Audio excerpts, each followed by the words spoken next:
Hi, it's Congresswoman Jan Schakowsky, and I'm back again with my plans and pans. Well, once again, Democrats saved the day in Washington last week. That is, we were there to cast the votes in order to avoid a shutdown of the government and pass another continuing resolution. Now we kick the can down the road, and we will have an opportunity again on March the 1st to try and come up with a budget. Now, we had 106 of the Republicans vote against a continuing resolution. What does that mean? They were essentially voting for a shutdown. Really, there are a number of people in the Republican conference who would just as soon close the doors on the government altogether. So we will be considering a number of bills on March the 1st, and then on March 8th, we'll come back for another series of bills, very, very important. So my hope is that we will finally have a budget for 2024, which really should have been done in 2023, but still hasn't been done.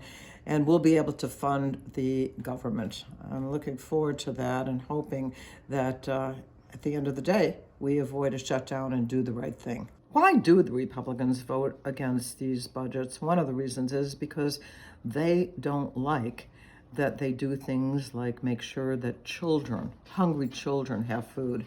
And they'd much prefer to see that we do tax cuts for the wealthiest Americans.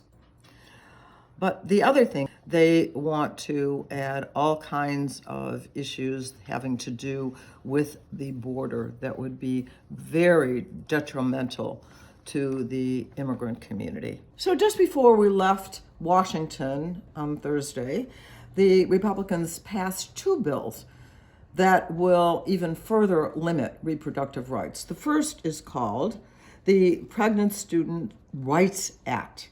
But actually what it says is that students will have less access to information about their reproductive rights, including, believe it or not, contraception, abortion, resources that might be available to them to make the proper decisions.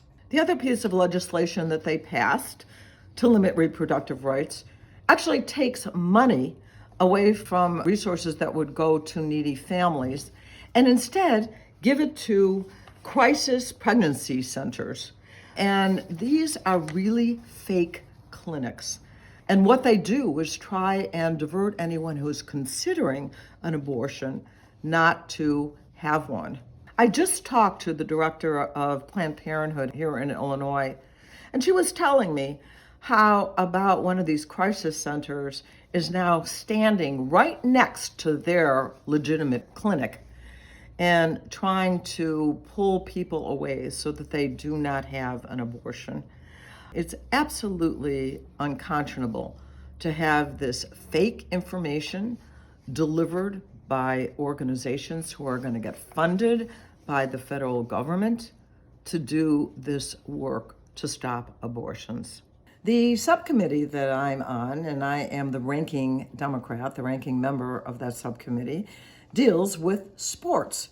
And we had a very important hearing about student athletes and the issue of name, image, and likeness, which is the way that student athletes are able, through private organizations, to get some funding for using their name or their image or their likeness. The truth is, college sports is a multi-billion-dollar industry.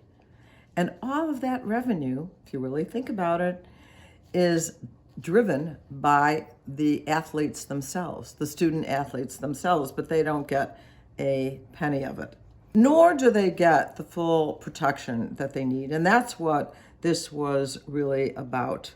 And we had a wonderful panel, including Charlie Baker, who is the relatively new president of the NCAA, and a number of student athletes, three of the student athletes, and a woman who is a former athlete and a researcher, university researcher, about the issues facing college athletes. In 2015, I stood with the student football players at Northwestern University who were trying to get better rights, better health care, and the right to collectively bargain.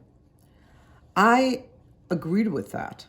I think that because they generate so much for their universities, for their institutions, and are such an important part of that, that they ought to be able to protect their rights.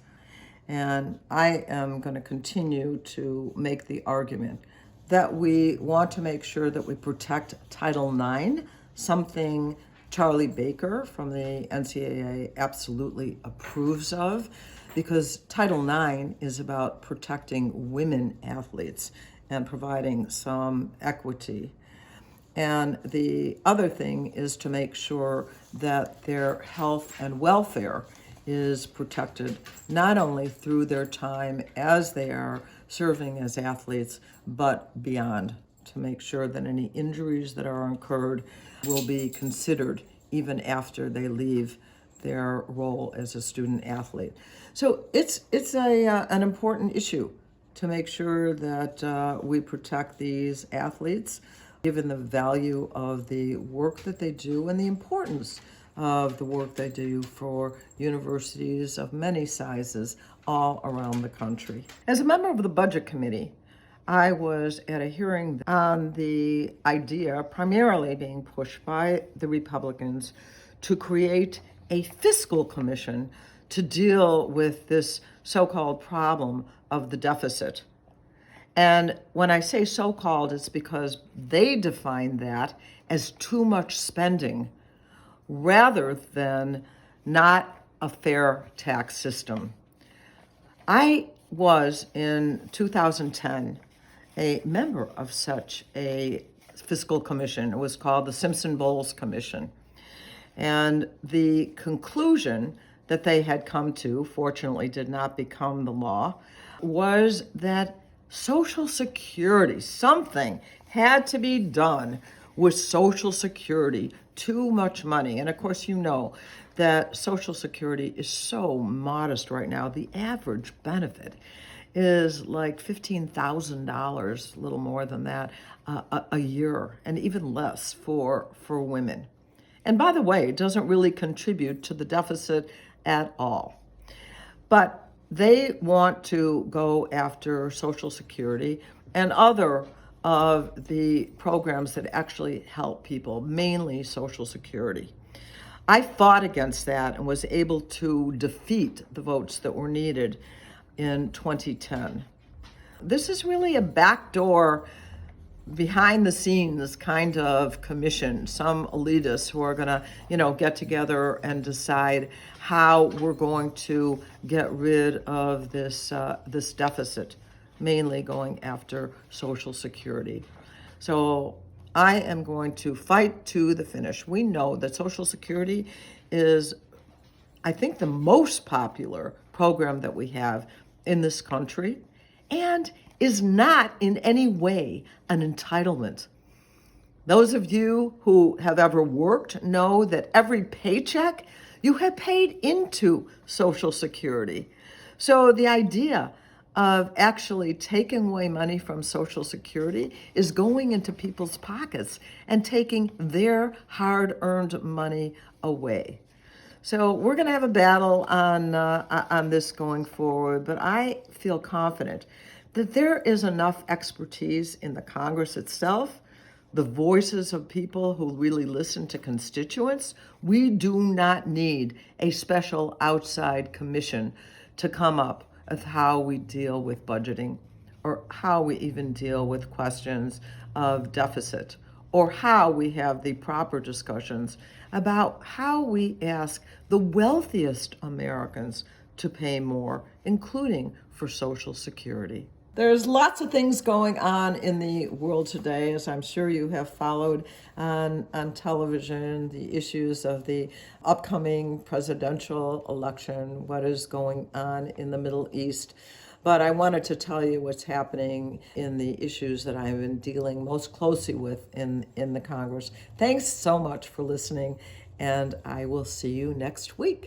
Thank you for watching my video. Make sure you subscribe to my YouTube channel and follow me on Instagram, Twitter, and Facebook, where my handle is @Jan Schakowsky.